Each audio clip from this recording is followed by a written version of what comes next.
Grabe.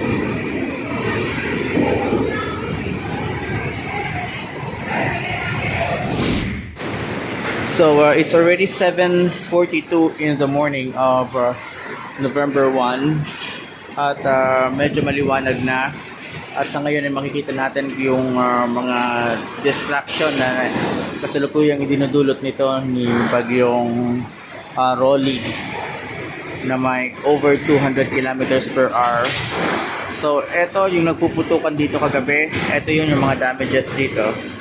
Nandito ako ngayon sa Juan M. Alberto Memorial District Hospital sa San Andres, Catanduanes. Dito kami inabot ng bagyo dahil na-hospital yung mother ko. Anyway, ito na nga.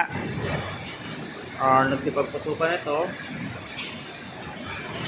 Ayan, makikita yung mga glass na yan. Sipagputukan na yan, ayan o. Ayan o, butas na siya. So halos kagabi pa, halos marami yan. Kaya ganito, pumasok yung hangin sa loob. Kaya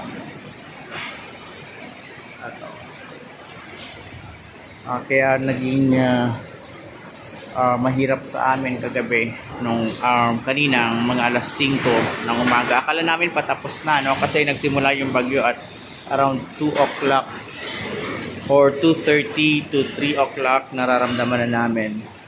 And akala namin patapos na siya by 5 o'clock. Kasi usually yung mga bagyong ganito dito sa Catanduanes, naglalas lang siya ng about 2 hours. But then, eto, mahigit 4 na oras na kaming binabayo ng bagyong Rolly. So parang walang balak tumigil. As you can see sa labas, ganun pa rin yung pagkakalakas ng kanyang hangin at ulan. So hindi namin masabi kung papalayo na siya nga or kung tuluyan na siyang hihina. As compared kanina, medyo mahina to kasi actually humina na siya, but then bigla na naman siyang lumakas. Noong 5:30 to 6 o'clock na halos, ito na nga yung naramdaman namin. Ito na yung lahat is nagkawasak-wasak na yung mga lugar dito at pinasok na rin ang tubig. Ang tubig na to ay hindi galing sa labas, hindi dulot ng pagbabaha. Ang tubig na to ay galing mismo sa kisame at yung mga tumitalapon papasok. Ayan. Yung mga tumitilapon papasok ng ayan. Kung makikita nyo yung kisame, I don't know kung nakikita nyo, mukha siyang dadalhin ng bagyo.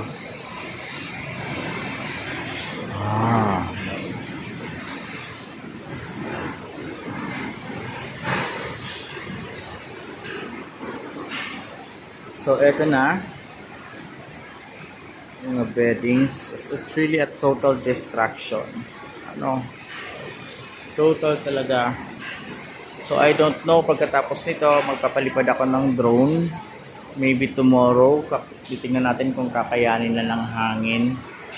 Kasi usually sa mga bagyo, pagkatapos ng bagyo is nagiging mapayapa ang kapalibutan. So titingnan natin at magpapalipad ako ng drone sa iba't ibang lugar sa San Andres hanggang sa abutin nito. So sana may upload ko to, ang video na to, kasi as of 3 o'clock in the morning is wala na kaming signal on both Globe and Smart. Wala na ring internet. I don't know kung kailan babalik ang reception ng telecommunications company dito sa Catanduanes. So ayun, guys, I guess kailangan ko na rin munang magtago. So anyway, i-tour ko rin muna kayo dito sa ibang mga rooms.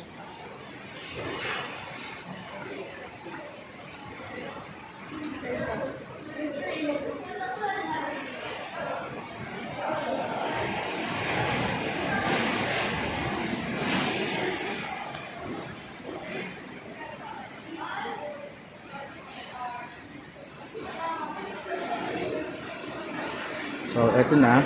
Ito dapat yung mga rooms, no? Kaso, sobra pinasok sila lahat ng tubig. So, sobrang lakas talaga.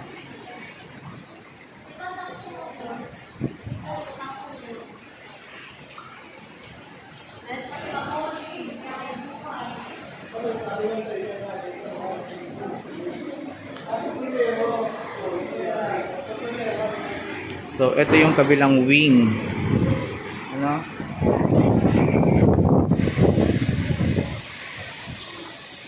Ito yung kabilang wing ng hospital.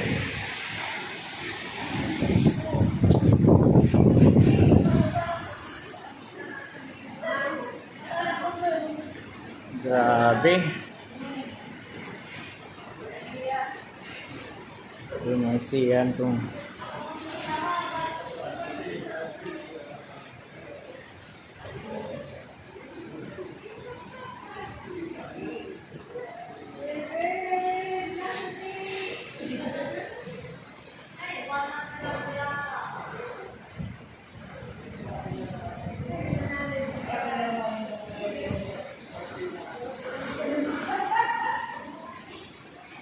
nako, sa sitwasyon na to dito sa Catanduanes, hindi namin alam kung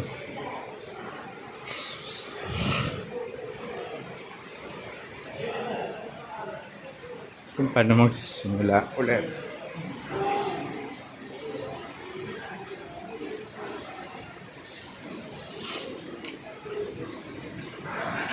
Pero mga survivor naman ang mga taga-Catanduanes.